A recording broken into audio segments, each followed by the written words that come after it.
Welcome back to the Fuel Cap podcast. We are back with our first. What's going on, guys? Brandon Gribben, and what's going on, guys? You're in a new setup. I have a banner now, so I'm official.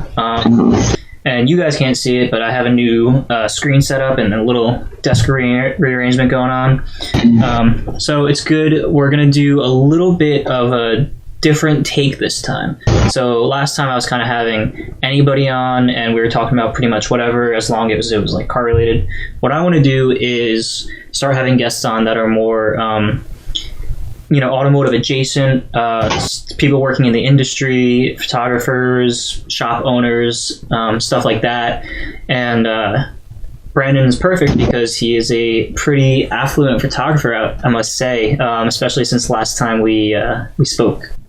Yeah. A lot's changed. I think I've probably tripled the following almost since last time we talked. Yeah, I don't know. You've been really grinding because I was when we first met. I think I was a little past you, and then all of a sudden, I wasn't shooting because COVID, and then all of a sudden, you're just whoosh. What do you got right now? Yeah.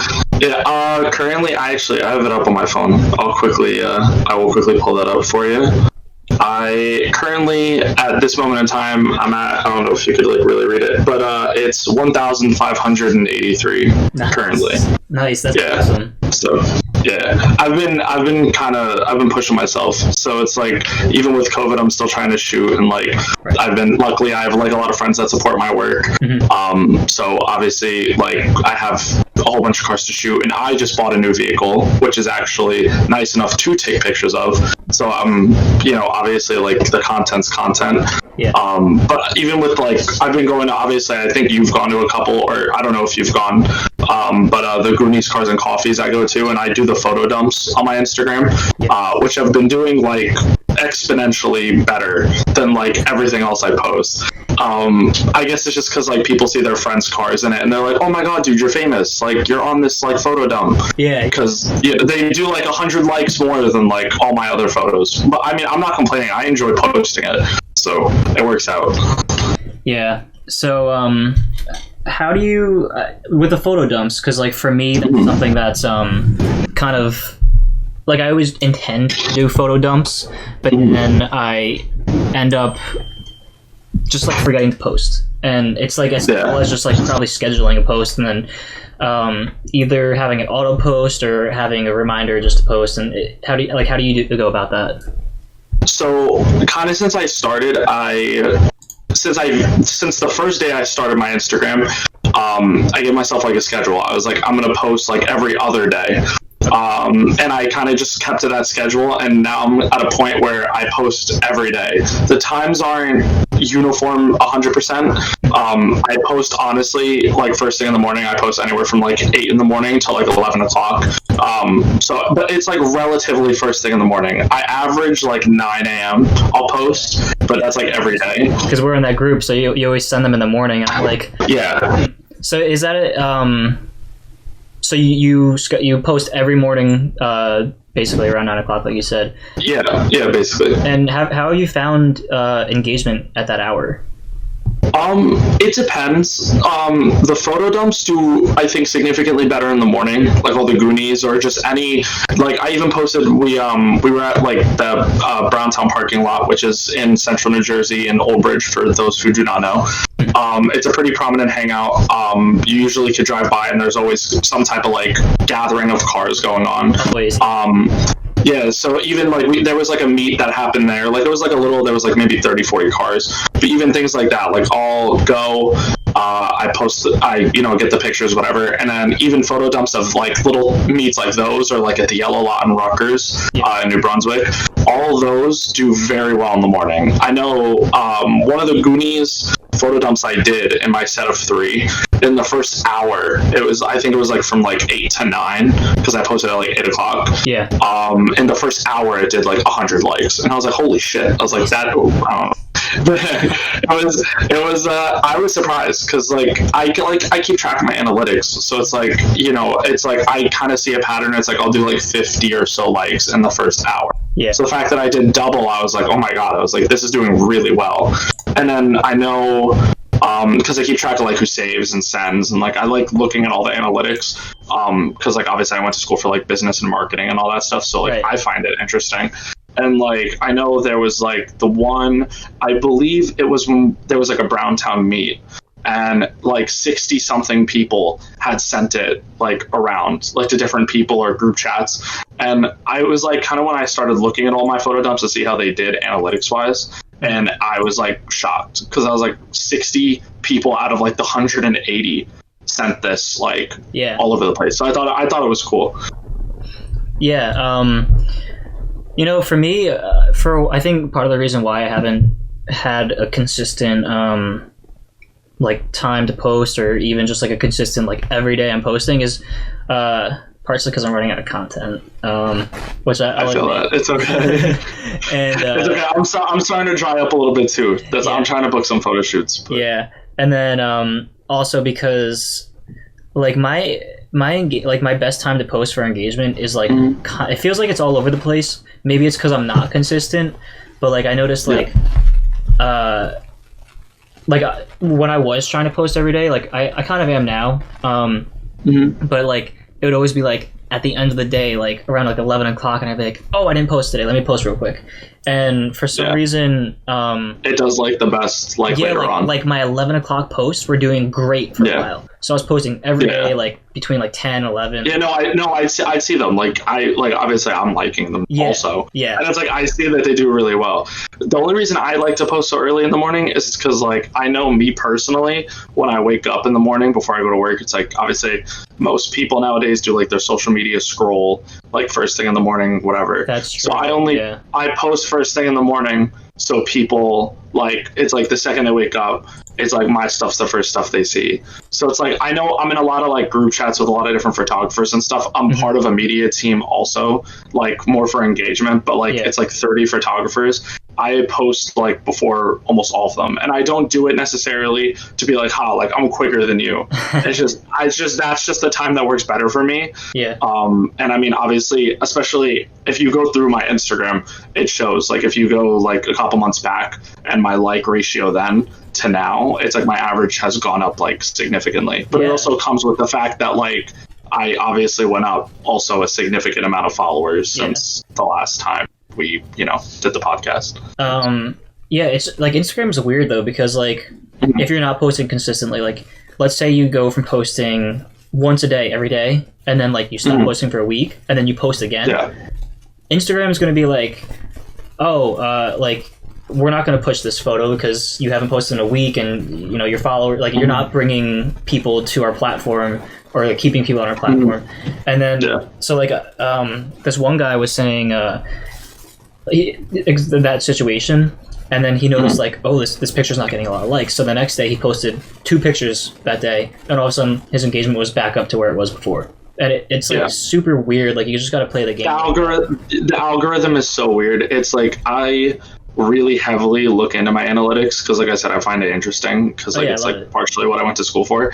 But the algorithm is something that is so confusing, and it's the same thing with YouTube.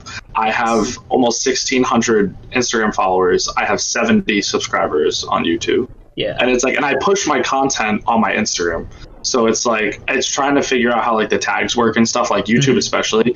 But YouTube's like notoriously just a weird platform to work. Well, YouTube is also similar, like because nowadays like the big thing for these platforms is like what keeps users on that platform the most, and like YouTube is not even like, or sorry, I should say YouTube is like the biggest proponent for that, because like literally people are coming to watch content, so the more content people watch, the longer people stay and more ad revenue they get. And like that's why all of these big like YouTubers who are just blowing up are daily vloggers, because they're posting content every day that's at least 10 minutes long. And it's like I don't have the patience for that. No, like I don't have the patience. Honestly, other than the podcast, like my YouTube channel is pretty much dead. Like anything that I make now is good enough for Instagram, and like really has no life on YouTube. Like sometimes, like I made a video back in November, like right after Thanksgiving, and I posted it to YouTube and to Instagram. and the one on YouTube got like no views. I mean, I didn't really share it because I already shared it on Instagram, but it's just like weird. Yeah, well, like, I feel that. So obviously, I mean, and I don't know whether you're going to talk about that as a subject, but I'm going to jump into it regardless. That's like all my YouTube videos did relatively well, like for the amount of subs I had and everything. And then I posted the Save the Culture film that I posted. Yeah. And then that did significantly better than all my other videos. And it still gets views. Like even like today, I think it went up another like 5. But it also boosted my views on all my other videos because people came, watched that film, and then saw the fact that I did edits also of like different cars. And then they like would jump to those. Because I know like on some of my other videos, they jumped up like 30, 40 views just because I posted that other film. And people would like kind of just scroll through my, like, they would scroll through my, my YouTube channel. Yeah, they were just like kind of exploring a new person. You're actually frozen for me right now. Yeah, I'm frozen. Yeah, so I noticed that. Hold on, wait, let me turn it off and turn it back on again, see if it works. Oh yeah, that's always the trick. It's currently loading. Alright. Yeah. Let's see if we can get it to work. Yeah, so it's loading for me right here. It's loaded for me as well. I actually can't see you. I can't see you either, so it's okay. So it's like technical on both sides, I guess. Yeah, it's just my screen. That's weird. My camera actually. I see you now. You're good. I'm just trying to find myself. Weird. Okay. I don't know. Yeah. Weird stuff's going on today. It's like the haunted podcast. I turned my thing off. I'm trying to turn it back on again. What the heck? All right. Well, while you're audio only, is there anything you wanted to transition to talk about? Ooh. I guess. Yeah. No. There's like, because I watched our previous podcast before we jumped into this, and I kind of was just looking through and kind of just seeing like where I stood and like obviously where you stood as well, because obviously the podcast isn't just about your guests, it's obviously about you as well. And I think on both ends of the spectrum, I think a lot of changes occurred for yourself and myself, because obviously like I pay attention to everyone as well, like creator wise, and it's like you jumped up a fair bit as well. I think the last time we talked podcast wise you were like a little under 800, and I know now you're almost at 1100, so obviously you jumped up as well. It's not just like I hit some growth spurt. You obviously did as well, which is nice. Yeah, no, that's true. And what the killer is right now, I just pulled up the other podcast on my page. I'm just screen sharing it. Actually, so it's interesting as I'm going through how the format's kind of the same, but it's different a little bit. I have this ticker now, which I just realized that I never updated the ticker for this live stream, so it still says the previous guest on it. So I hit it, but when I re-upload this, I'll add in the correct ticker. But like, I think I've definitely come out with like a little bit of a better format, and the setup's a little more professional. Because like looking at it, like you see my bedroom in the back, like my bookshelf. I think like literally in one of them. I feel that. I switched up everything in my background too, so it's like I get it. The angle in one of them was like literally you could see like my stuffed animals stuff. No, I feel it. It's okay. I ended up, so like a lot's changed, I guess, for me in the sense of like I completely moved like location. Like I lived in Old Bridge, now obviously I moved to East Brunswick now, so it's like my whole room's completely different. Now I got like the RGBs and like white light. I actually didn't turn mine on. Let me do that real quick. I have like the super like professional like streamer type setup. Yeah. But other than that, it's just it's switched up the setup and working more on Instagram and all that stuff. I'm trying to kind of broaden horizons. I bumped over to YouTube. I made a TikTok also. Yeah. And I told myself I would never do it, but I ended up doing it. And like I kind of genuinely enjoy it. So it's like, well, the thing is like, you send your TikToks occasionally, and like I told you, like, sorry man, but like I refuse like to download TikTok. No, I know. And it's like, I did the same thing, and then I did it, and I was like, wow. I'm like, I'm not going to post on it, but I have it downloaded. Yeah. And then I posted my first one, and it did like decent, and then I would post them and they did really well. Well, like, and it's kind of just that's like the they weird blow thing. up quick. Like TikTok, it's just again, like their whole thing is whatever keeps people on the platform, and basically like that's why people it's like Vine, like 7-second videos on Vine, and like people would just like stick around and watch it like a whole bunch because like 7 seconds is nothing, but then it adds up and you're like on the platform for hours. And it's the same thing with TikTok. And I think like everybody I know who has a TikTok, like they just seem to like be doing like really well. And I think it's just like the app itself, like that's just what it does. Like it just pushes your stuff, because I haven't personally used it, but like that's just what it seems like. Like you could literally see like I didn't even. It still says again. Like I've never downloaded it. It doesn't have the little cloud icon. But yeah, no, it's like I feel that as well, because it's like I'll go to mine, and then like I go to mine. Oh, the volume was already up. That's fun. Like this one, for example, this was just a random TikTok that I had recorded. I don't know how well my webcam's going to be able to pick it up. It's this center one right here. Okay, yeah. Focus. So it's this center one here. It's of one of the Goonies Cars and Coffees that we went to. I posted it super random, posted it like similar formats to all my other ones. And in like an hour, I mean, it didn't grow much past the first hour, but in the first hour, it got like 2,000 views and like over 400 likes. So it's like just crazy. Random stuff like that. It's like, yeah, it's like, and obviously like I only have currently 115 followers on TikTok. So it's like, obviously I don't have a huge TikTok where, you know, but it's just the way that it pushes. And I had people like comment on it, like, you know, For You page and like all that stuff. So it's like, obviously my content's getting pushed on the For You page to people that aren't even following me. So it's like the way TikTok works is, I personally think it works better than Instagram, the way it like pushes your content. The only thing with TikTok that bothers me is if you show anything that could be like perceived as like bad, they will like suppress it like really bad. Yeah, like in what sense? Like inappropriate or like violence? So I might have one still up on my profile. So like I posted a TikTok. It was, let's see.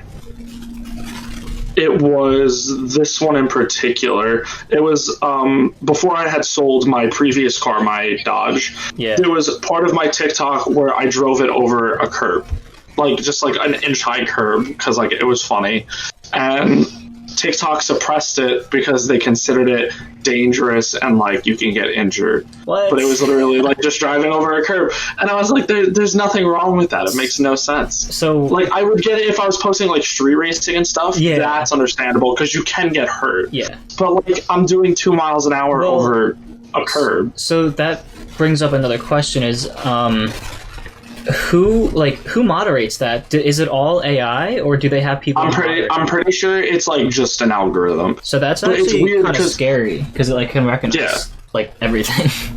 Yeah, no, it's weird, and it's like I wouldn't be surprised if there's like human auditing, like the AI. Yeah, but it's just weird. Like I personally don't understand it, but look, it's like people could. I've seen worse stuff on TikTok than I post. And it has like 1 million likes and like millions of views. Yeah. And I'm like, it's like there's nothing I could do. It's like I'm not a pretty female or a crazy built car page where I could get like a bunch of likes and stuff in like an hour. Yeah. So is your new car a secret? No. So I put it on my Instagram. Okay. So I had a 2014 Dodge Avenger, for those who don't know. It was basically just like a daily. There was nothing cool about it. So I ended up selling it the last week of December. Literally, I sold my car on Christmas Eve. Oh, wow. Yeah, so it was like some kid's first car. He was buying my first car as his first car. That's cool. So it was like I was getting, it was cool. It was like, it's kind of like my car got its like retirement years, because like I kind of beat that car up kind of bad.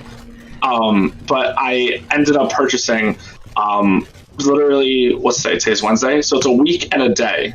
Yesterday was 1 week. I had purchased a 2013 BMW 335i. Nice. I ended up getting the convertible, instead of the coupe. I wanted the car since I was like 18 and had like zero means of getting it for like 3 years. And then this past year, I worked hard and, started doing more photo shoots, started working, got a better job. Even after COVID, I got rehired, and now I work at an Audi dealership, which is ironic because I own a BMW. So it's kind of funny. But I put money away, and I sold my car, obviously. And I bought the car like a week ago, and it's the spec I wanted. It's white with the tan seats. Okay. Cool. Yeah, and it's fully loaded, has everything I wanted, and it's a little higher on the miles than I probably would have liked, but it's okay. Well, that's usually for me. Like, I was looking for a Beamer, and any that were in my price range were way up. Yeah, like the miles were like terrible. I will tell you though, if you do ever get the chance to buy a 335, I would definitely recommend it. Yeah. Because I've driven, so I told myself I wasn't going to drive one until the day I went to go buy it. And I've worked in inventory management for dealerships forever. Yeah. And I've never come across a 335 in any of the inventories of any of the dealerships, which is good, obviously, because then I would have been forced to drive it. Yeah. But I've driven Camaro SS's, Mustangs, Bentleys, Mercedes, everything. And I've driven cars that are significantly faster. But it was kind of, when I test drove it at the dealership before I bought it, it was my first time ever driving that car. Like, I've never driven it. So it wasn't obviously the fastest car I've ever driven, but it's like everything about it, like the noises it would make and the way it felt, the steering input, the throttle response and everything, it's like exactly what I thought it would be like. And I was like sold on the spot. I was in the dealership maybe for an hour and a half, and then I came out with the keys, and that was it. And that's like the only one you looked at. You didn't look at any others or anything? No. So I looked at one that was in Washington State, and then it was no one wanted to finance it to me. Like, no banks wanted to give me a loan of any kind because they're like, you're getting a car from across the country. We're not going to do that. So I was like, whatever. And then I found a car in PA, which is the one I bought, which was exactly because the other one was white with black. Mm-hmm. But since I was 18, I wanted the white with the caramel, or like the beige, or whatever you want to call it. And then I found it, and I was like, I need this ASAP. Called the dealer. I already had a loan lined up. They were like, yeah, that works. And I went in, I signed all the paperwork. I drove it home from PA. It was like 100-mile drive, but most of it was on the PA Turnpike and the New Jersey Turnpike. Okay. So it went pretty quick. Yeah, especially with a car like that. It went it went super quick. Yeah, I got the RX-8 from PA, and that was. Oh, I'm thinking. That was the first time I actually bought a car and then had to drive it home. Because my Integra, I was away. I knew I wanted to buy it, and my dad bought it for me when I was away, so it was already at my house when I got back. And then when I had the Explorer, that was my parents', so it was already here. And the RX-8 was the next car after the Explorer that I bought. And that was the first car that I ever had to drive back from buying, and that was in PA. And I remember, when you're in a new car, you're not comfortable with it fully, and I just remember I was honestly, I was kind of nervous, driving it the whole way home, and I was sweaty hands and everything. And I knew rotaries have bad gas mileage, and I had half a tank when I bought the car, and I was like, oh, I'll make it home. Then I was driving home. It started raining, which I was really hoping it wouldn't rain because dry, bad tires. Yeah. So it started raining, just not too bad, but enough to make me more nervous on top of how much I already was. And then the gas gauge was just going down. I was like, oh, this is not good. And then traffic. I hit traffic, and my gas light came on, and my phone was about to die. So I couldn't even Google gas station. It was the worst case scenario. Yeah, my phone was on 1%, and I was like, I'm not gonna risk this 1% of battery life to look up a gas station. I'll just figure it out, because if my phone dies and something happens, I need to make a phone call, then I can't. So I got off at the nearest exit, which was 10 miles after I was sitting in traffic and my gas light came on, and I was just driving around trying to find a gas station. I found one.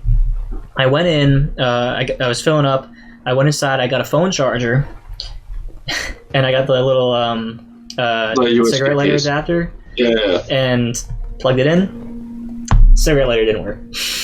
So I was like, great. And then I was like, there has to be there has to be something. So I was like looking at everything in the glove box. The owner before me actually had installed a Bluetooth adapter, which he told me about. What I didn't realize when he told me was the Bluetooth adapter also had a USB port that charged my phone. So I lucked out. Yeah, you made out. Yeah. But I just remember like driving the car home for the first time was just like a nightmare. Yeah. See, I didn't see my thing so I bought it from a Ford and Lincoln dealer. So I bought it from like a legitimate car manufacturer dealer. Yeah. So but when I got there, the car was filled up. Like they filled it for me. Oh, nice. The car was like right out front and center. So I looked at it, did everything, and then driving it home, I was nervous more because I didn't want anyone obviously to crash into me. Because obviously it was only a week or so ago. So by the time I had picked up the car and I started going home, it was already dark out. Mm-hmm. So obviously I had to be careful. Yeah. But there was one stretch of Turnpike, New Jersey Turnpike, where it was very empty, and I posted it on my Instagram story. I don't know if it's still on there. I definitely have it on my phone. I don't know how well you guys are going to be able to see it because I don't think it'll focus. Yeah. But my friend was nice enough to take a video of me kind of stretching the car's legs out for the first time, and it was very satisfying.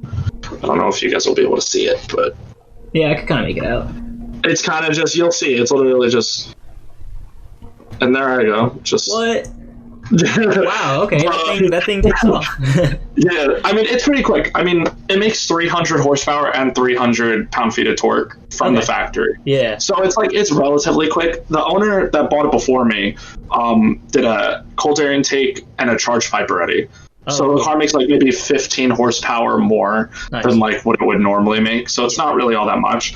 I plan on doing a bunch of stuff to the car. It's going to be more show build. Yeah, it's going to be full show-esque build. The builds I have in mind, I'm going to keep a secret, and obviously people will see it as it comes together. Ooh, okay. But I have a lot of big plans for that car. So I think the first thing I'm going to do is catless downpipe and exhaust. Mm-hmm. I'm probably going to have that within the next month or two. But that's where I'll leave it for right now. I'm going to keep everything else. All the cosmetics will be a secret. Yeah. It's a lot of money. But, yeah. Well, before you go too deep into the build, I would like to shoot it, now versus later. But yeah, no, that's cool. We have somebody in the live chat right here. He said that he had to drive his RSX home with fake plates, and he didn't know how to drive stick. So it's okay. Super sketch, and it's definitely sketchy. super sketch. I drove. So my car currently, obviously, it's PA. So I have PA. When I drove home, I had no form of insurance. Mm-hmm. I had PA inspection, PA. Obviously a PA temp tag, but no registration, no insurance, no nothing, no front plate. So once I got into New Jersey, I'm and the car had tints to begin with. Whoever had that was same for me actually. Yeah. Yeah. So there's 20% in the windows and then in the rear windshield. So I was my luck, I'm gonna get into New Jersey, and the cops out in New Jersey are hardcore on no front plate and tints. So I'm my luck, I'm going to get pulled over, then have to explain to him, officer, I had just purchased this from PA. I have the paperwork here. I know I don't have anything else, but luckily I got home and didn't have an issue. You were probably in a better situation than me because you bought it from a dealer. So you had paperwork. For me, it was literally gave him money, a handshake, and the keys, and you bought a private party's car. Yeah. So that's sketchy. It was I drove home, so it was a PA car, so no front plate, and I think either he took it off insurance that morning, or I was driving on his insurance. That's sketchy. And then I had the one plate on the back, dark tints in the front. And I was just I literally felt I was going to get pulled over as soon as I crossed into Jersey, but I didn't. 100%. And then I drove with the tints for maybe like 2 weeks, and they were great because it was like warm out, and the tints like did a really good job of keeping the interior cool. But then I was like, every time I would go out having no front plate and having the tints, I just felt too like sketchy, so I took the tints off. But I kind of wish I kept them because they were nice. But I think whoever did the tints on my, oh no, definitely, whoever did the tints on my car, they must have spent a lot of money. I was like looking into it, and they must have done like a $400 or $500 tint job on that car. Wow. Because it was like very well done.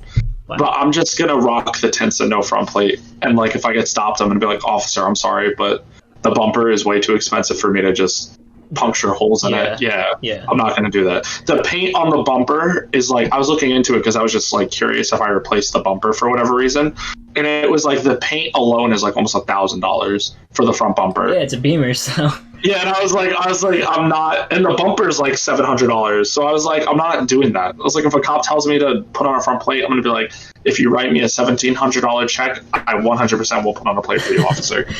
Yeah, but no, ever since I bought the car. Yeah, no, 100%. Ever since I bought that car too, it's been this past week, I've been seeing police everywhere. That's, and like, dude, that's how it works. Yeah, and I flew under the radar with the Avenger because it's like I kind of drove it like how you would drive like the Beamer, for example. Yeah. Like I just drove because all my friends had faster cars than me, so obviously I had to drive like fast to keep up. Mm-hmm. But I kind of just went under the radar with that car because it was a passenger car. Yeah. But not only do I see cops all the time, they eye me down so hard. And it's like, it sketches me out because it's like, I was at the bank, for example, and I'm in like the drive-thru because I was depositing money. Mm-hmm. And there was a cop in the parking lot across from me, and he's like creeping to leave. I see him look through his front windshield, and I know he saw me, and he just stopped. He just stopped and just stared at me the entire time. And I left, and he stared at me the whole time. And it was a very like unsettling feeling. That's funny. Now, I don't get looks from cops in the RX-8, which is weird because it's a blue, loud car. Like, it does not call their attention more than, like, anything else. It's literally blue, white wheels, loud. Like, I don't know. But I'm not saying, like, I'm fine with that. Like, I'm totally fine with that. Oh, yeah. But, ironically, the year that I've had that car, the only time I've gotten pulled over was in the Mazda 3. Just recently. Because I had my headlight out. Which is a funny story, actually, because my driver's side headlight, it must have some wiring issue, because it goes, like, for, like, a period at a time where, like, I'll turn the headlights on, the driver's side headlight won't turn on, so, like, I'll open the hood, or like, I'll bang the lens, and I'll, like, jiggle it or whatever, and then it comes on, and it stays on for the rest of the drive. And then other times, like, it just works.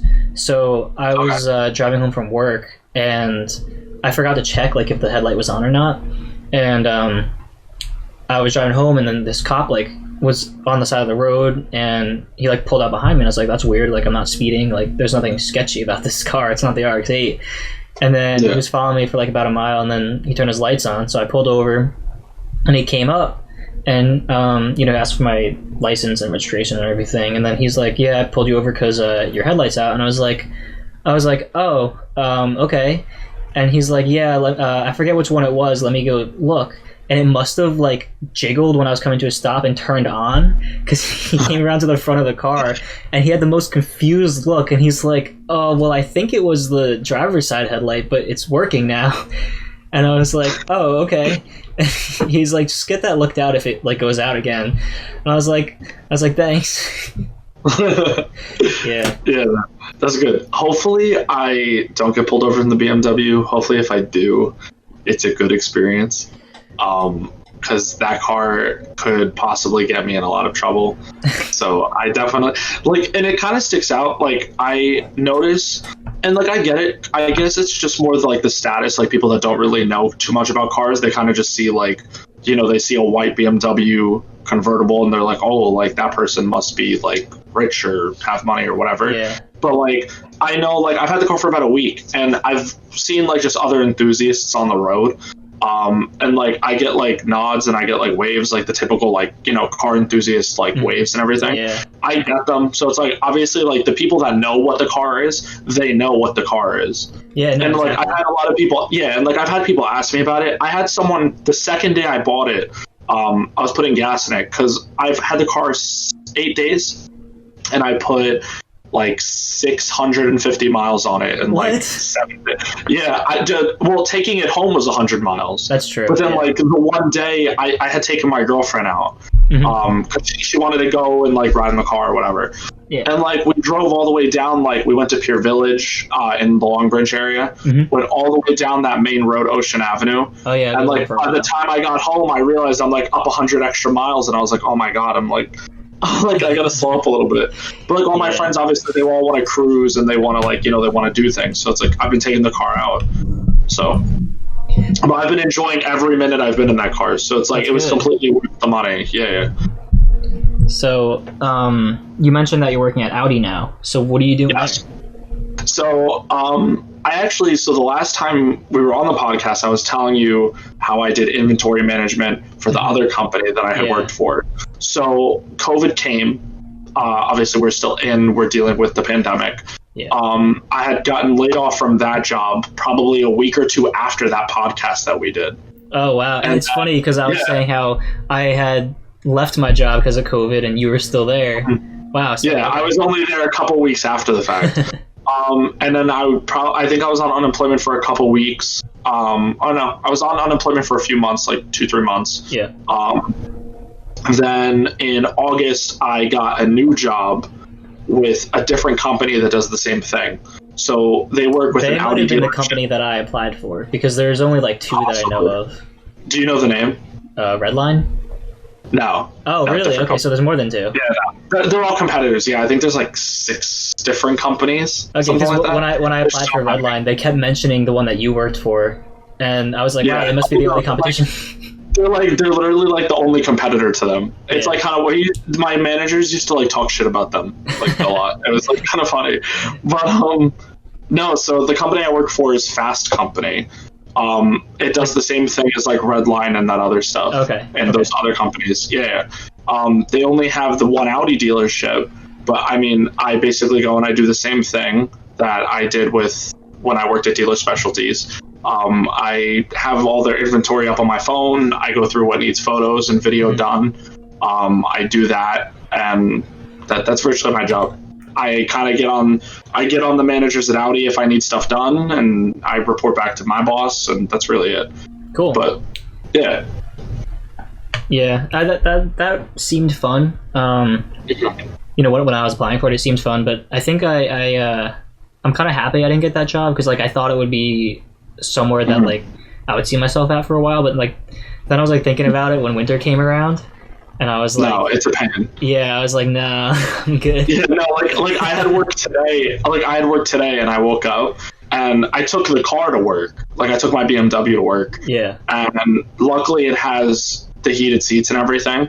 Because I left my house. And it was like 25 degrees outside, and I was like, "This is not okay." I was like, "It is way too cold." Yeah, no. Like, I actually just for Christmas I got my girlfriend remote start in her Tahoe, and I'm jealous. I'm really jealous. It's nice to have, and you know, I'm really thinking about getting it for my car. It's a little pricey because I got it installed at Auto Image. And was it Auto Image? Yeah, Auto Image. And I initially I was like, no, I'm not gonna do it in my car because like it has a lot of miles and like I really don't know how long I'm gonna keep it for. But they said they actually do, if you install with them, they do a free removal. So that's kind of worth it because then you could just pay the install price for your next car and not have to buy it again. So I'm thinking about getting it, but honestly, when it gets warm out, I probably will just forget about it. Yeah, like I don't have it in my car. I'm kind of happy I don't, because like I personally don't need it. Like the heated seats in my car turn on pretty quick. Yeah. Like they like start getting warm like 20 seconds after I hit the button. Oh, cool. So it's like the seats start getting warm before my heat starts getting warm. So it's Oh, like, wow, I'm that's- usually okay. Yeah. I don't like taking the car out too much early in the morning, just because even for stock, it's like relatively loud. And like all my neighbors are like over the age of 60. So like I don't want them to necessarily hate me. I mean, with the downpipe and the exhaust, they will most definitely not like me, like volume wise, but like there's nothing I can really do about it at that point. Yeah. I'd rather have them like me as long as possible, so hopefully they forgive me when I'm loud and like not stock. Oh, I guess my girl's watching. She just said, "I don't know how I lived without remote start." I mean, if you don't have, you can live without it. Yeah. Once you get a taste, it's kind of like you can't go back. I feel that 100%. Yeah. That's exactly like, so my car transition, the Avenger didn't have anything. Like I manual like super seats. basic. Like, it was literally, I had nothing. It was manual seats. I didn't have automatic mirrors up or down. Like everything was very bare bones. And now I'm in a car that has like every option other than like, I have front and rear parking sensors, but no backup camera. So I don't know why BMW thought that was kind of a move, I guess, to do. At least like, you know, if you're getting like really, really close. Yeah, like me personally, I'd rather the sensors because like I know how to back up anyway. Yeah. So it's like the sensors just help me. It's like, hey, like you're literally right on this. Yeah. But I also like my car. I didn't even know my car came with the original window sticker in the trunk. Oh, so I was going through. Yeah. So I was going through all my options and I was like just reading them out. Yeah. And I was like surprised at how much my car actually like came with. It had options that I didn't even remember seeing like when I looked at the car initially. That's cool. So yeah. Let's use that to pivot a little bit into what do you like look for in a car? Because like you went from like a very bare bones car to something that's very optioned out, which is personally not something that I would do. But that's just me. So, like, what is it, like, obviously, like, this is what you're looking for, but if you had found another BMW without all these options, would you still have bought it? So, the car comes standard with a lot of the things that I was kind of looking for. So, it kind of, for me, it depends on the car. Yeah. I have, like most fellow enthusiasts, whether guy or girl, I have an entire list of, like, dream vehicles to own, like cars I want to own, and like you know, the whole whatever. So the 335 was like my first like obtainable dream car. So for me, I knew I always wanted that car. I was really specific on the spec, like the white with the tan seats. Yeah. Option wise, it came with almost everything. Like I have my window sticker literally right here. Oh, but so I like, it's like I'm reading a map. So my car came with like everything. So my car came with the convenience package, the M Sport package, the premium package, and the premium sound. So my car came with the Harman Kardon surround sound. Realistically, the normal BMW audio is perfectly fine. The Harman Kardon's fantastic. Yeah. But the normal audio is just fine. So realistically, I don't need the Harman Kardon. It is very nice to have. Oh yeah. The premium package, I get auto dimming mirrors, auto dimming rear view mirror, lumbar support, an interior mirror with the compass. So like it'll tell me on my main mirror like northeast, like south, like all that. Yeah. I don't need the directions because realistically, I don't care. Yeah. Because GPS obviously will tell me that if I'm using it. Lumbar support, I don't personally notice it in the BMW. I'm a little bit of a larger frame individual. I'm not very skinny, so I personally don't notice it. The seat hugs me just fine. Yeah. The auto dimming mirrors, couldn't care less. I don't even notice them. The M Sport package is probably the main package that I wanted, just because you get different wheels. But whoever bought my car prior put the M3 wheels of that generation on the car. And those are so they bumped. Correct. Yeah. So I have E92 M3 wheels on my 335. That's sweet. Which they're gorgeous wheels. They're they're like a flaky black. They're really nice. But with the M Sport package, I get upgraded wheels, but they're swapped out anyway, so it doesn't matter. Different wood trim, which I could do without. Different suspension. You get stiffer springs and a slightly lower ride height than your typical 335. Okay.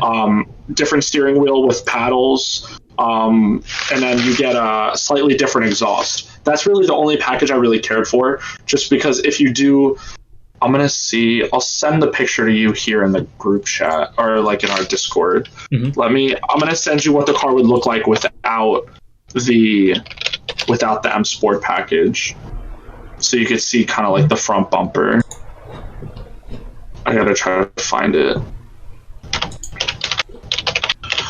But the M Sport package is really the only package I cared about, just for the sole fact that it made the car a little sportier to begin with. Yeah. Well, for me too, I think I would be in the same boat. The M Sport would be the only thing I want. 100%. This is a picture. Let me grab a picture, I guess, what mine would look like. Or I'll actually send you what mine will. Hold on. Google is giving me an issue. Google. Yeah, so this is probably the best I'm gonna get. So let me put this here and then you could share it. So obviously this car is black and mine is white, but like that's what the front bumper would look like without the M Sport package.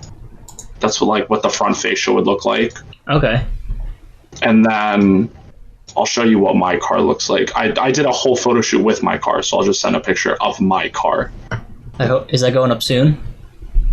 Yeah, it's currently in my queue. I just have to just work out how I'm gonna do it. Mm-hmm. And here, let me try to let me do this. It'll probably work better if I do it on my phone, because Discord likes to tell you that the file is too powerful. Discord's funny, but like the first time I saw your files are too powerful, like I thought that was hilarious. And then like I tried uploading like the smallest image, and it's like, yeah, no, that's too big. Yeah, it's just my photos are they're too much. They're too strong. They're too powerful. Here, it'll probably work now. Yeah, it's uploading now. All right. It works on my phone. It does not want to work otherwise. Yeah, so that's like the key differences. So that's my current vehicle. You can see the M3 wheels on it and all that, but that's like kind of how the front end changes and how kind of just the overall aesthetic changes without the M Sport package. Wow. So obviously, like, my car is significantly more aggressive. I have the 2013 model year, so it's the last year they made the coupe or the convertible, because they moved over to the M4 and like the 4 Series coupe. So I have like the last year. So I have the most refined transmission, the most refined motor that chassis and that body style ended up getting, which is like nice. That's cool. Yeah, that's always a plus. It's a plus. Yeah. Well, I mean, I'll probably still have water pump issues and stuff, but it's okay. But that's just typical. Yeah, exactly. Yeah. 4 days into buying the car, I was hanging out at Browntown with some of my friends, and I had a warning pop up that I was low on coolant, and I was like, I understand, I have a BMW. I was like, I have had this car 4 days, and I'm getting a coolant warning already, but I put coolant in it. It was like $20 for the coolant, but I did all that. But I just thought it was funny. No, that's fine. Hopefully that's like the worst thing I have to deal with. Hopefully the car, knock on wood, hopefully the car isn't. The thing with like German cars is that anybody I know who has like a Volkswagen, Audi, or BMW, it's like just make sure like you're like very anal about the maintenance. Because like if you once you slip up, like that's when issues start coming around and it gets expensive. Yeah, the biggest thing with my particular like gen of BMW, most others, but mine in more particular, it's oil and coolant. Like if you slack on that at all, you're done. Yeah. And then by like 80,000-90,000 miles, it's like you have to look into replacing the water pump and like all that other stuff. Yeah. So, but I'm going mostly aftermarket anyway, so it's okay. So it works itself out. Yeah. With the RX-8, so the RX-8, like, Japanese cars are usually known to be easy to maintain and pretty much issue free for the most part, but the RX-8 is one of the few Japanese cars that flips the script on that and is more. It's all because of that rotary.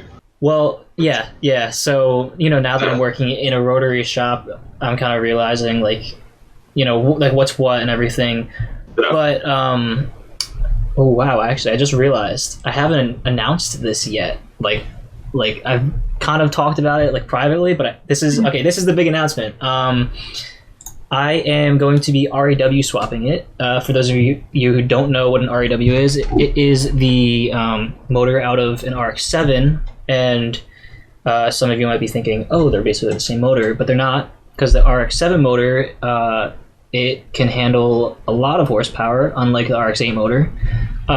So I'm planning on doing a single turbo build. My horsepower goals now is 350 to the wheels.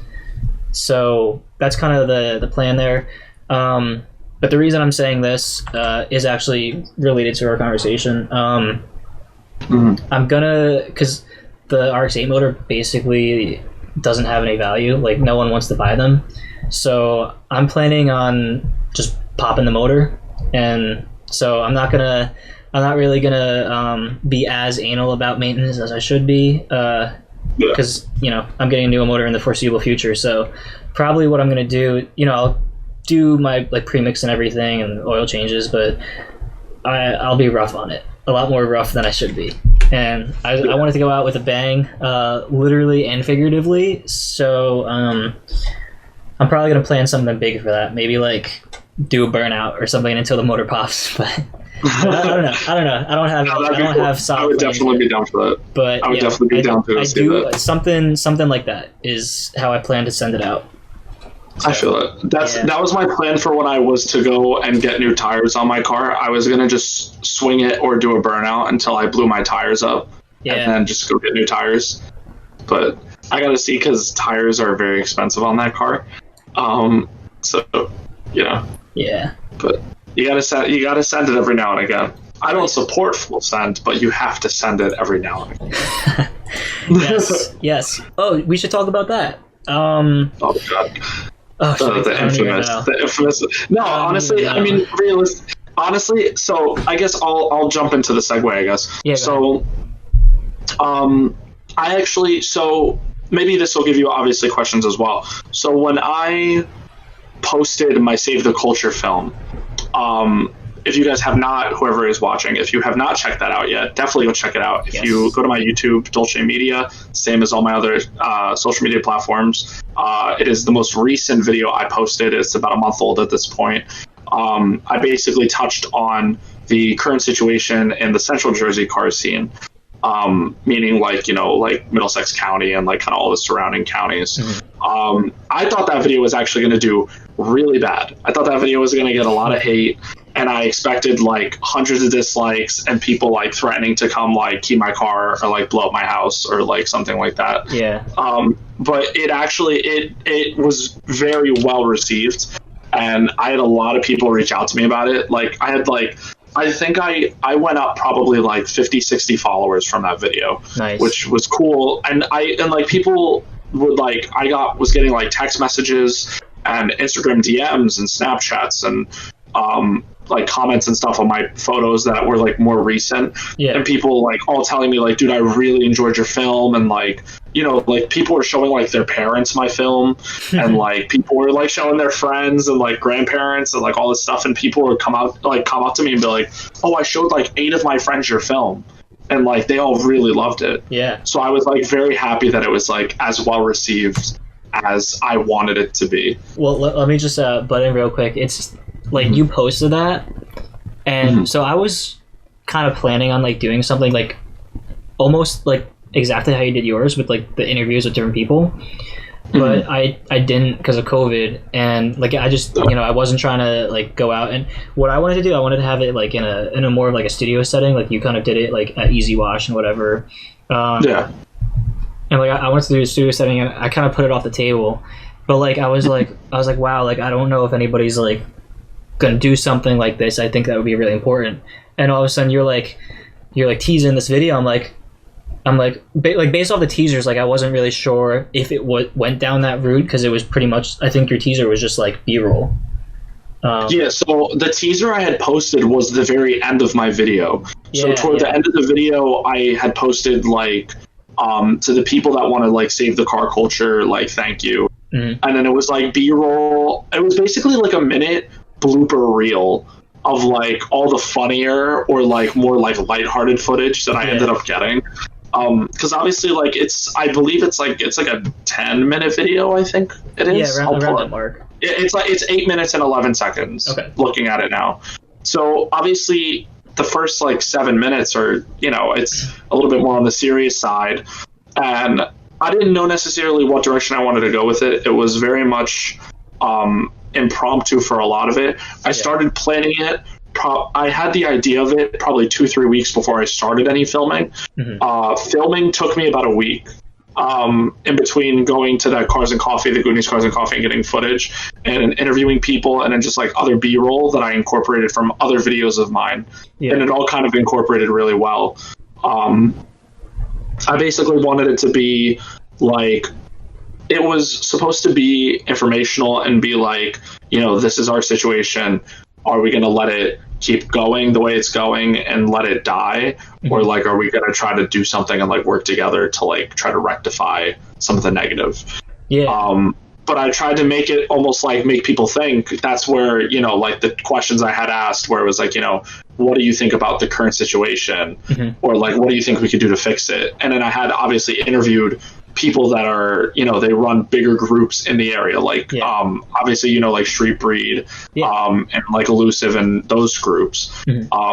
I interviewed obviously people like from those groups that are more prominent in like the area, because obviously like there's people that aren't from Central Jersey that definitely watched my video, but I know the majority of my views and everything were from people in our area that know the situation. So I wanted to try to interview people that are more known, that people will know or like people will notice. And obviously I tagged like all the groups that I did work with and everything at the end and in my bio. But I was like super hyped that like someone actually did something like that, and I was like really hoping like it would do good, and I'm glad that it has done like as well as it did. I'm happy. I genuinely thought, like I said, I thought I was gonna do good in like the wrong way. Like I was gonna get a lot of hate and like blah blah blah. But it did very well. I was very pleased with it. It's the first type of video I've ever done kind of like that.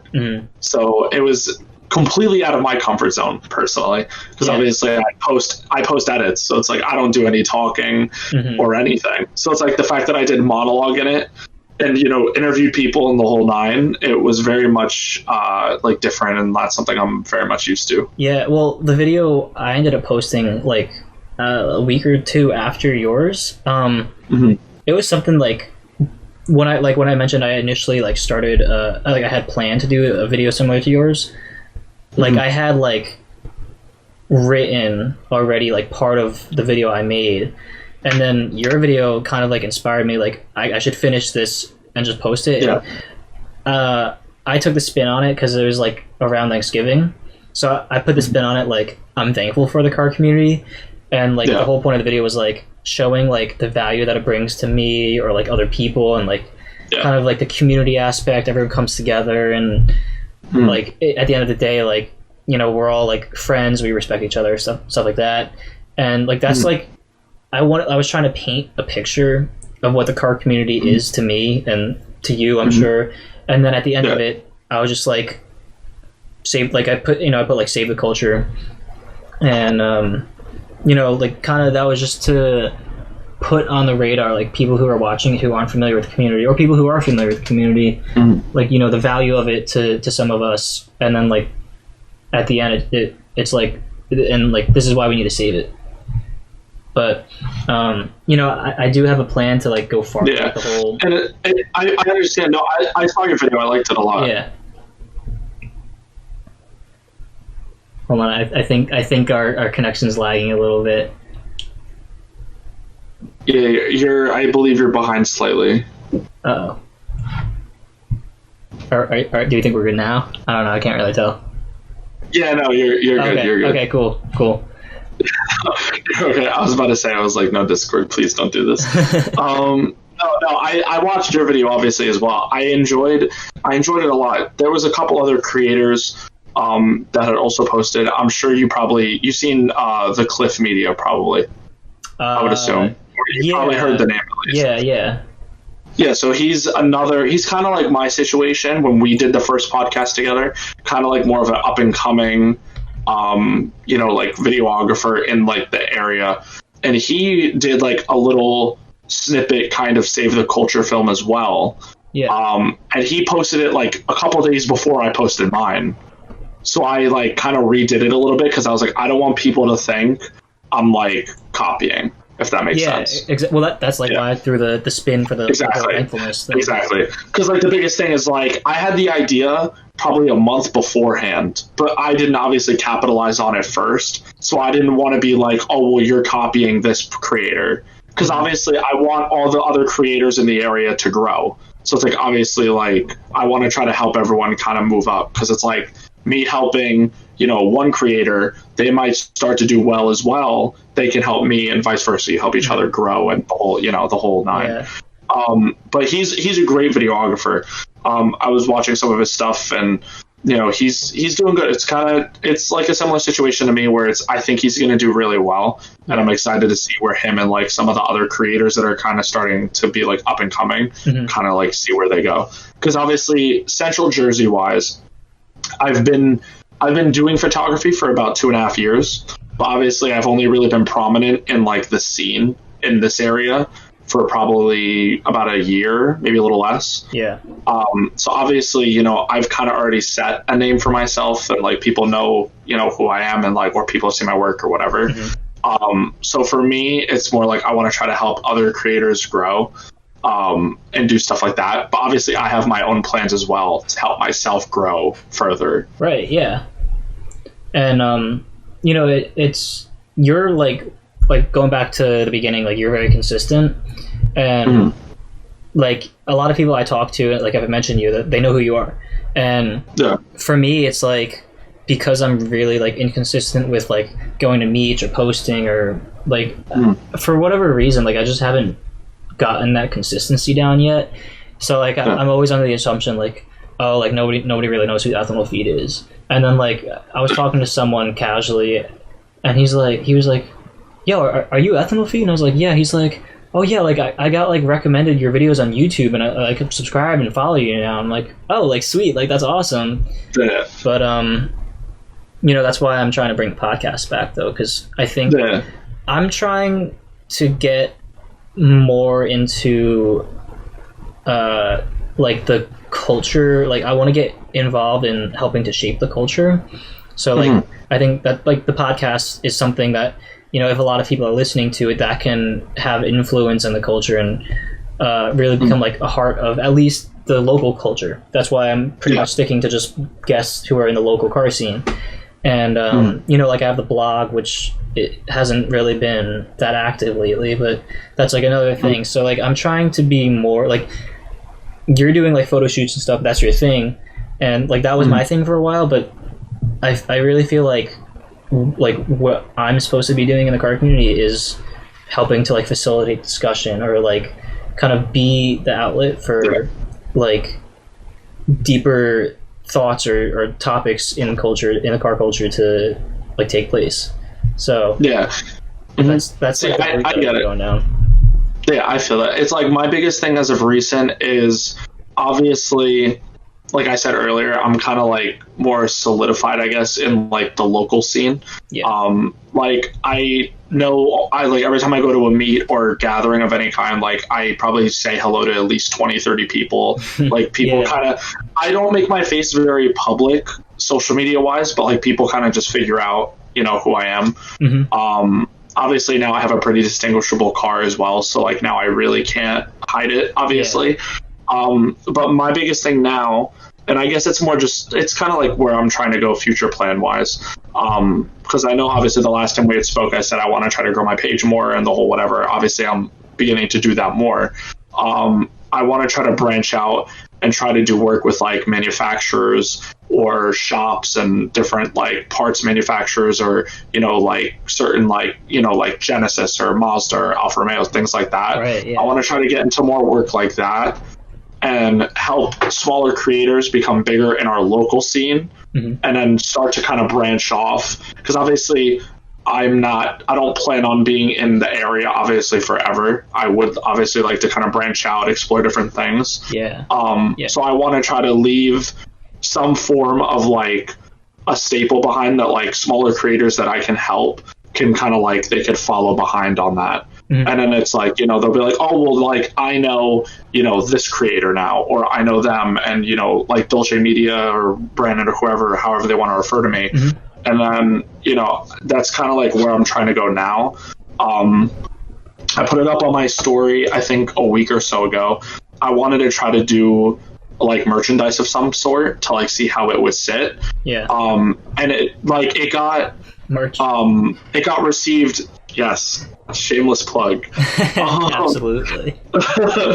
But they got received really well. I came up with a couple designs. Speaking of shameless plug, I will quickly put that in our Discord so you could see. Let me grab it. Is real this something quick. that I can share, or is it my eyes? Yeah. Okay. No, you're perfect. You can share that. Cool. Let me just send them over. So these are the 3 designs that I had. Obviously, they're like super basic. The very first one I sent, it's the definition of like what Dolce actually means. Yes. That was probably the best. It was the best received one by far. I think there was like, out of the 100-something people that viewed my story, I think there was like 70, 80 people that said they would buy the hoodies. And I got probably 20 or so DMs saying the definition one was the best out of the 3. So it's like, I'm debating on what one I would want to do first, just to see how, you know, test the waters. But I want to try to turn, like, Dolce Media for me has always been the name behind the photography, but I've always wanted it to kind of be something more than that. I always wanted it to be like video and photography, and almost like something people can kind of get behind and be like, it's like a brand, not necessarily just me, if that makes sense. Yeah, well, that's what I've done with Ethno Feed, and I think I've been somewhat successful. Yes. Because like I know like some people who know who I am know that I'm Ethno Feed, but other people think that there's like a team behind it, and like there's not. Yeah, you should honestly though. That's a compliment if they think there's a whole team behind it, and you're just, you know, and it's like a one-man band type of situation. I would honestly, that's a compliment, to be honest. Yeah. So you know, it's like funny because it's like, I guess like I'm just like very humble, and I'm just like, oh, you know, it's just me, you know, like nothing crazy, and you know, not even like that. It happens a lot. It's just like when it does happen, it's like just funny to me. Yeah, no, I get it. So when I like, it happens a little bit more frequently to me. Obviously, I am friends with like all the bigger groups in the area. Yeah. So a lot of the members kind of recognize me, or they find out, they put like 2 and 2 together, and they're like, "Oh my god, like you're him," and like they like freak out, and they make it like I'm some type of like big celebrity, and I'm like, guys, I understand you like my work, and I really appreciate it. It's like, I have like 1,500 followers on Instagram. You probably follow girls on Instagram that have more followers than me. Dude, like just your average, like no, you can't compete. Or like you probably follow a car page like of someone's build with more followers than me. Like, but I always tell people I am very much appreciative of the love and support I do get, and like when people do recognize me or they like see my work and they put it together, and like I've had people tell me that like, you know, my work, like they like want like prints of my stuff so they could put it up as like framed stuff on their walls, and like I've had people tell me like and like I've had people tell me that my work like really like is good, and like people genuinely enjoy the content I put out. And it like, it's very nice for me because like realistically a year or 2 ago I was just a kid that was really awkward that liked cars, and I had a camera. But it's like, obviously now I kind of flipped the script. I turned it into a brand for myself almost. Yeah. That people can kind of like get behind and be like, you know, I support this creator and his stuff. And I still try to keep humble about it. Like, I don't like to necessarily brag about it, or I don't go around everywhere going like, oh, I'm Dolce Media, or like I'm a famous photographer. Yeah. But like, I appreciate when people come up to me, and like, I get it a lot more now than I did like a couple months. Like when we first did the podcast, I would maybe get recognized every now and again. Now it's like every meet I go to, it's like I know at least 30, 40 people. And like people will come up to me and like they'll say what's up, they'll talk to me, ask how I'm doing, and like it's not even like just a passing like they admire my work. It's like I make like genuine connections and like actually like get to learn more about all these people that support my work. And so like, it's rewarding for me too. Yeah. Like what was it when we were at the Atlantic City thing? Yes. Which everybody there looked just really mad because it was raining. I don't even know. You were supposed to be shooting. I don't even know if you shot. Did you? So I went, and then it started getting really bad, and I didn't obviously want to get my equipment wet. So Street Breed is taking the initiative and doing a lot. I don't want to speak too much on it. Yeah. Because I'll let them announce those things. But they have a lot of bigger things planned. That obviously, I think you'll probably be told about it, because if you were told about AC, you would get told about these events as well. Yeah. But they have a lot of events planned, which is another reason why I wanted to do like the merchant things, because it is situations where you could probably have something like that set up. That's why like I got some this type banner. of merch booth. Yes. And then I never got to set it up. So now it's a backdrop, which is honestly fine with me, because it's like I think this looks pretty sweet. It's better. Yeah, no, it's cool. Wall, but yeah. But a lot's coming for them in their case. So I don't remember where I was going with that, but I think I was I was gonna say when I was there, like I was like kind of shooting, like I have footage that I shot because I was gonna go shoot video, and then I ended up taking pictures of Jason's car and that model. We went over to like the corner of the lot and we did like a whole photo shoot with him and his dad's car in the background. And I got those and I posted those from it, I think. Did I post those? Yeah. Yeah, no, those I saw. Those came out. Yeah. Those came out good. Thanks. But then like I still have footage like I just haven't put together because I think like the enthusiasm I had for that project was just kind of ruined right off the bat because of the rain. But when I was going around and I had the ethanol feed hoodie on, and then so did my girl, and then so did my friend. So like I guess like it kind of conveyed like, ethanol feed's a group. So I thought like it'd be funny if I got a hoodie like just for me. That like on the because right now the hoodie is the chest logo, just my logo, and then the one sleeve says ethanol feed down the sleeve. But then I was thinking like if I got one just for me on the back that says yes, I'm ethanol feed. But like I don't know if that would be like a douchebag kind of thing to do, or it would be funny. Some people there's always going to be people that get offended at it. Yeah, but it's I don't want to come off like I'm like a jerk that like thinks like really highly of myself, because like that's that's not who I am. But like I thought that would be pretty funny. No, it would definitely be funny. The biggest thing that I would recommend, like going kind of switching to like you thinking like you would sound like a jerk or whatever. Yeah.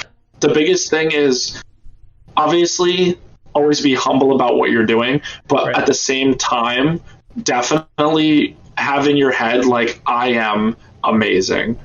Because like if you don't have that little bit of like I am the best, then it's like for me personally, when I do it, it helps me put a lot more enthusiasm into my work, because it's like I put into my head like I am like that guy.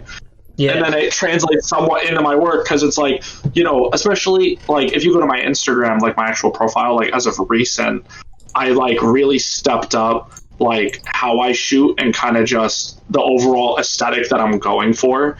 Kind of like the last couple weeks of 2020, and then obviously this, recent 2021, all the shoots I've been doing recently, I tried to really step up my game on how I shot or different shots that I was doing.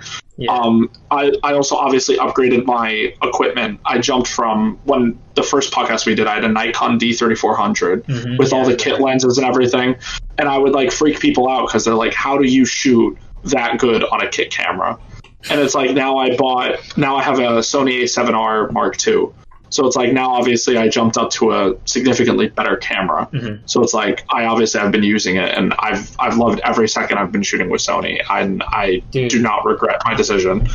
Well, I'm like I don't regret my decision to go to Sony, but I regret the Sony that I bought, because I bought the original A7 just because it was like there was so much hype around it, and like a few months after I bought it, the A7S came out, which would have been the one that like I should have bought, but like I didn't know that was coming.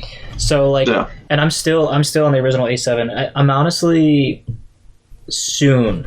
I'm saving up some money, and soon I want to buy the A7S III. That's because that's what I said. Like after the A7S II came out, I was like, all right, I'm gonna wait for the third one. I'm gonna wait for the next one, and that's gonna be my next camera purchase because it's literally everything I need. 4K 60, which I shoot everything else because I have my drone and then I have the little Osmo, which I've been shooting all the meets with, and like people are really surprised by that because it's like this little tiny camera, but it shoots 4K 60. So like I literally, it's so convenient.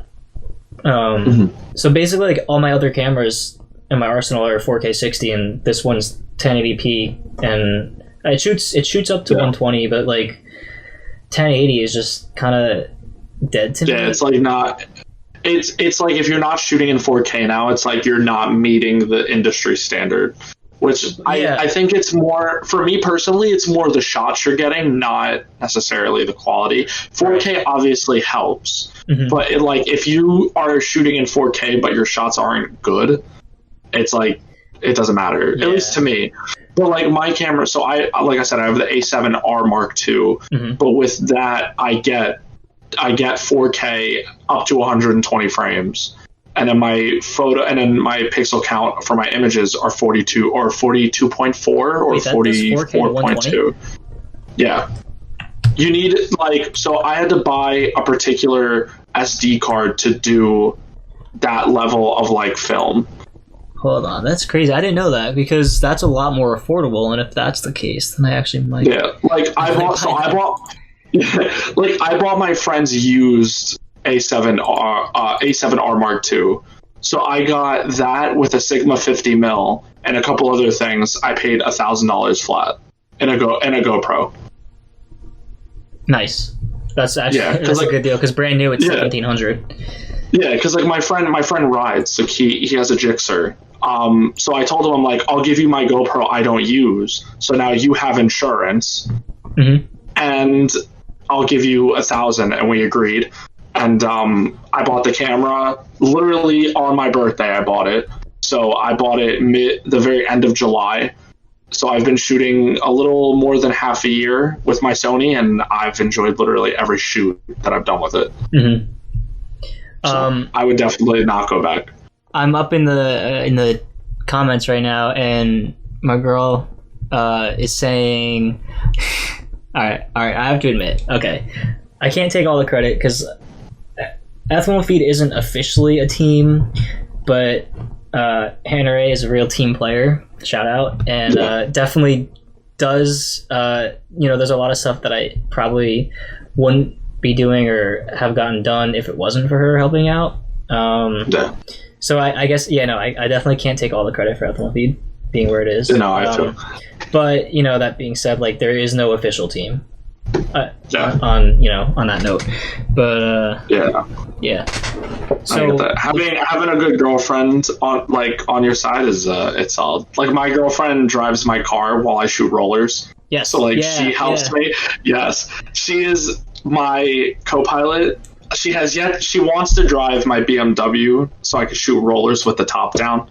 She's really excited because she just wants to drive my car. Yeah. Because I bought it, and she was excited and the whole whatever. But her first thing was when am I going to drive it? And I was like, I just bought it. That's funny. Let me enjoy it a little bit, and then I'll let you drive it. Yeah. Yeah.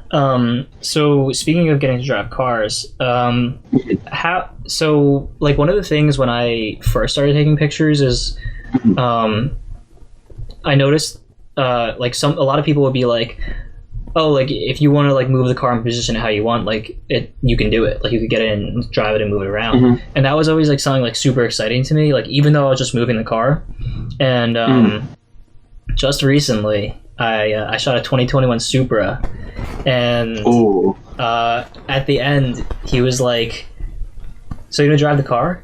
And I was like, move it around or something? And he's like, "No, we were shooting at this warehouse, so there's a nice open stretch, and he was like, no, like you could, go up and down a few times, and I was like, are you serious? So that was a really great experience getting to drive like that car and like more than just a little bit more than just moving it. But I think for me that's probably one of the, I mean, maybe because it's brand new, but that's probably one of the cooler cars that I've driven while doing photo shoots. So like that's like one of the pluses of being a photographer. Oh yeah, no, 100%. So for my job, obviously I work at Audi, so I deal with like a bunch of different cars. Yeah. We actually also got the new A90 Supra as a used car at my dealer. As a used car? Yeah, like someone traded it in for an Audi. They traded the Mark V Supra for an RS5 Sportback. So it was like kind of a cool trade. I saw the one they ended up getting. It was like one of the nicest specs I've seen, to be honest. Okay. It was like turbo blue, so it's like this really vibrant blue with black leather and Alcantara with red cross stitching. It was the spec was very, very nice. Nice. But so the Supra was white with black interior, and I had to drive it from one lot to the other, do what I had to do, and then drive it back. Yeah. So I got about like 30 or so minutes of seat time in the Supra, and I did like main road driving in like local town and everything, and it had an exhaust and an intake already on it.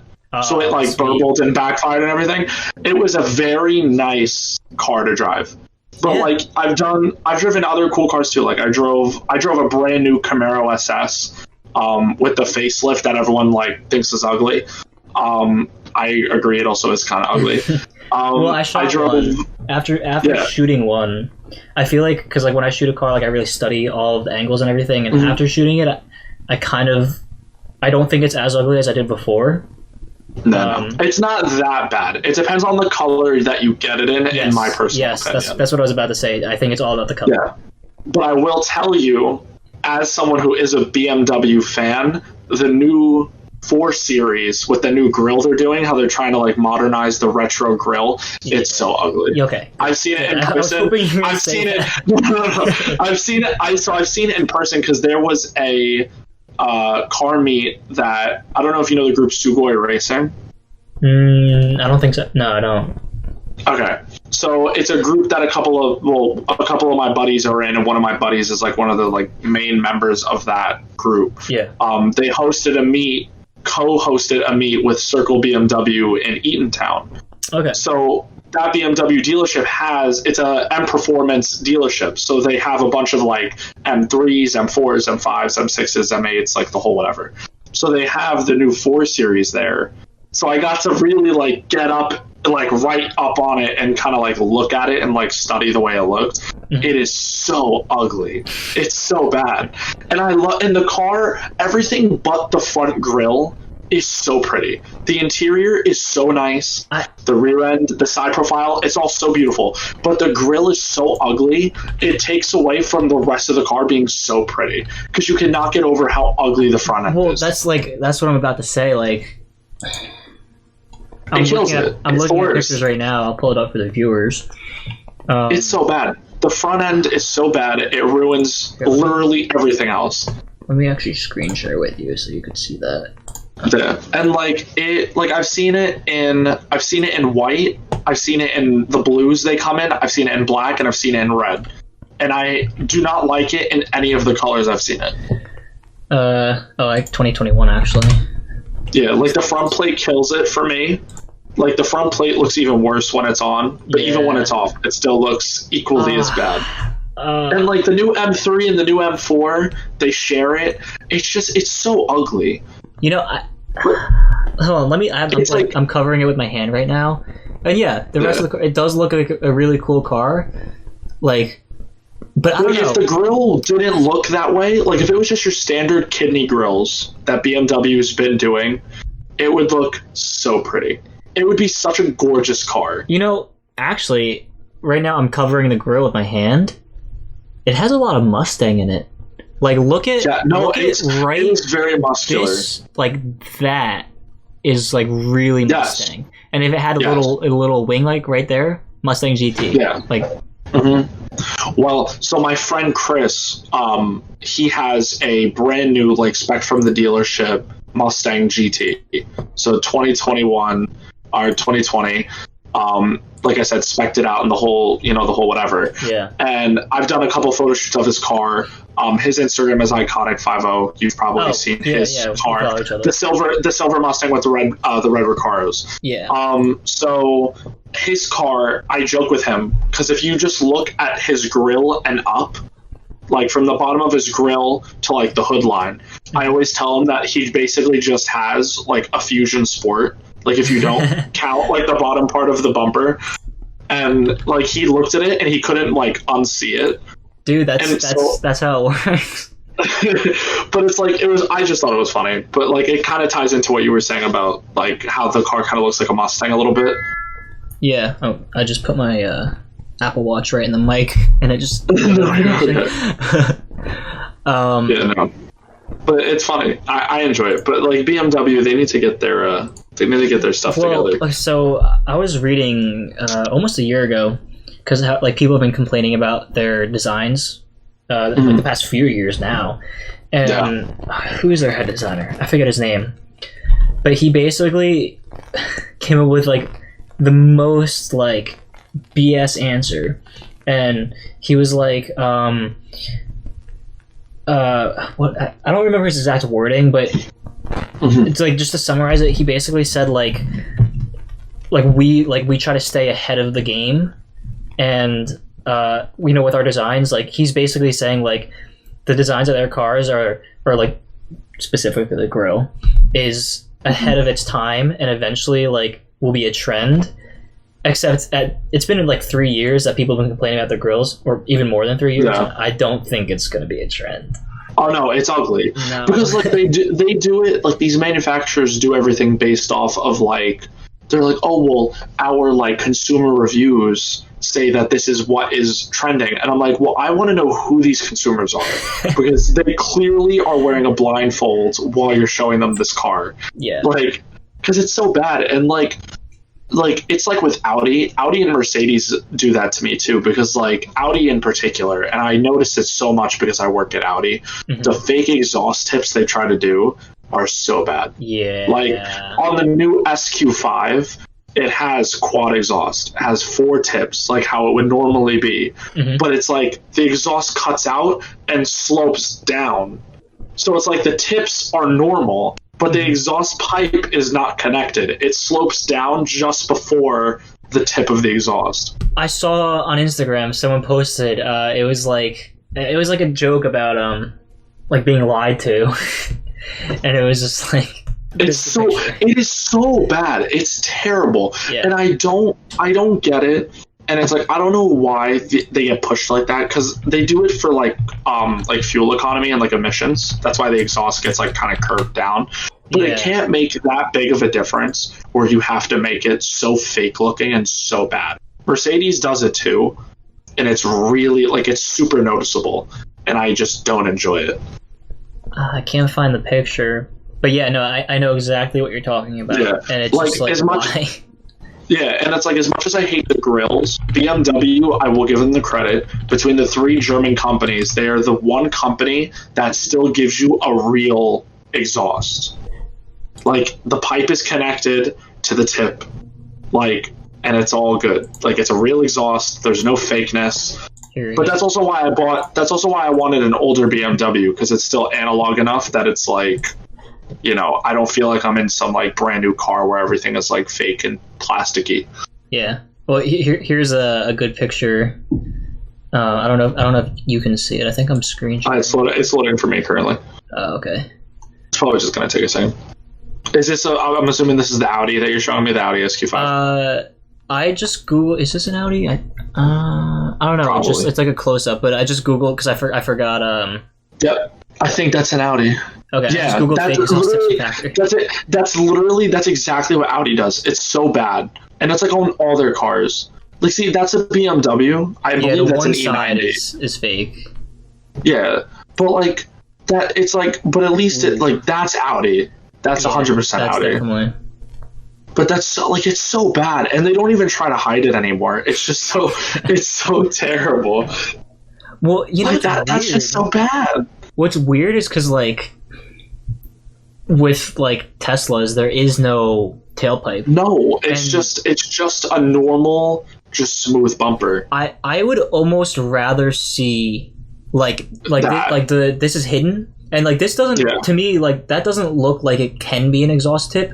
I would prefer that. To just have no exhaust like styling at all, and just have it be under the car, hidden. Don't worry about it. Yeah, like that's what I would personally rather, because like especially like on the description of that it says the S class, right? Yeah. So it's like you're already paying like $120,000 plus, and you get fake exhaust. Mm-hmm. It's just unfathomable to me. I don't get it. I don't understand. That's so bad. That's not even connect. Oh my god. Yeah. Oh my. Yeah, no. That's why I bought it. That's why I bought a slightly older car, because my exhaust is real. Yeah.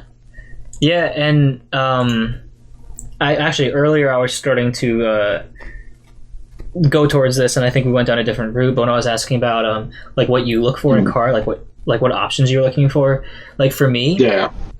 So for me, like my situation is different. This is your only car, so you kind of want something that's a good balance of comfort and like style, or not style, but like a good balance of comfort and like all the amenities you want to like the sportiness. But like for me, like my daily can be the most brand new, most optioned out car, and like I'll be fine with that. But in my like sports car, my weekend car, I would prefer it to be like as bare bones as possible. Like I want a raw driving experience out of my weekend car.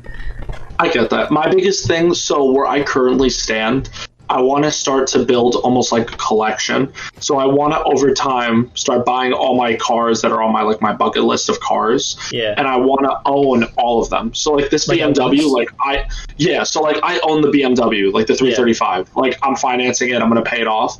I'm not getting rid of it. When I'm ready to get the next car on the list, I'm just going to go into it and buy it. Because so for a daily, I'm looking at buying a daily probably within the next year. So my home situation works out where we have a spare car that isn't really used, so I use that for work. That way I don't put crazy miles on the BMW. I really want a truck. So the plans I have for the BMW, there's going to be a point, without kind of spoiling it, there's going to be a point where I'm not going to want to put crazy miles on it because of certain wheels I'm purchasing and things like that. I don't want to scuff things or damage things as I'm driving, because my wheels... Okay, so I think I can get an idea of where you want to go. Yes. I don't want to say I'll leave viewers and listeners... The wheels I have planned, that like the wheels that will complete the build are very expensive and something I definitely don't want to chip or like ding or like mess up. So the truck is going to come into play as my daily for because I would like to start trying, like I said in the very beginning, I want to try to do more work with like manufacturers and like events and shows and stuff, do more like paid work. So if there comes a point where I start doing work with like Tuner Evo, for example, or like, like other shows similar, but say like my car participates, I would bring my car in on like a trailer. That way I don't have to drive it and put the extra wear and everything on it. So that's the plan. Yeah, that's exactly kind of the route. But once you set about like scuffing the wheels, like I knew that's the route you're going down. But I don't want to. I don't want to get too much of like a visual in my head, even though like I already have like I think like I can have some ideas, but I don't know any details, and I definitely want it to be a surprise as we go along. Oh no, 100%. I mean, the basic rundown I can give, I'll give like the most basic rundown I could give. The color scheme is going to stay the same, as in it's the white exterior and the beige interior. Okay. With a accent color of yellow and gold. So to put that into perspective, my wheels are not going to be yellow or gold as like a heads up. Okay. But yellow and gold will be my accenting colors to give that away, I guess. So. All right. Sorry, my camera just froze. It was because you're perfectly fine. I've said this before. I use my old iPhone as a webcam, and I got a notification for low battery, and when that happens, it freezes my camera for some reason. Oh god. Yeah, no, I actually, the webcam I used for our first podcast I couldn't find, so I ran to Best Buy to buy a new webcam. Just for this? Well, I need it regardless. Okay. But like I was like crap, I really need a webcam. But I mean, it's like $40. It was at Best Buy. Okay, yeah. So. Actually, and the quality looks like pretty good from. Yeah, I think it's like 1080p or whatever it is. Yeah. Well, the one thing, this is like a weird technical kind of route that we're going down, but one thing, like, so there's this app called IV Cam, which is what allows me to use my phone as a webcam, and like I can like control like pretty much like everything, like the zoom, and then I could like control exposure and all of that from the software, which is like kind of cool. Like I never really have a reason to use it, but it's a cool option to have. I decide to do something with it. Yeah, no, it's definitely dope. Mm-hmm. Yeah, but how long have we been doing this for? We've been going on for an hour and just under 40 minutes, which is pretty good. And I think, is that accounting for like the beginning when things? I think it's accounting for little technical things and stuff as well. Yeah. Well, yeah, I think we did a pretty good time. Oh yeah, 100%. Yeah, so we'll start wrapping up. But is there anything that you wanted to talk about before you go, or anything you wanted to like just kind of shamelessly plug? I guess I'll start with to anyone watching, if you aren't already, on TikTok, YouTube, and Instagram. Dolce Media is my @ on Instagram. If you type in Dolce Media, I'm usually the first and or second option to come up. So that's my Instagram. Obviously my TikTok and YouTube are the exact same. More videos and more edits to come on the YouTube channel. Definitely want to do more videos surrounding my BMW, like DIY installs and stuff like that, on top of the edits and things I normally do. As for like the hoodies I showed earlier, those are currently in the works. I'm going to start working at those a little bit more, as well as a couple other little surprises. Sweet. Obviously, get ready for the build with the car. That'll be very special. Obviously, I will document that probably on my YouTube as time goes. But other than that, I have nothing else to plug. That's really it. And all of the links will be in the description and the show notes or whatever, wherever you're listening to this, or only watching on YouTube. Wherever you're consuming this media, I will include all the links that I can for Dolce. My webcam is being weird. So on that note, thank you guys for listening and tuning in, and I will catch you next time. Peace, guys.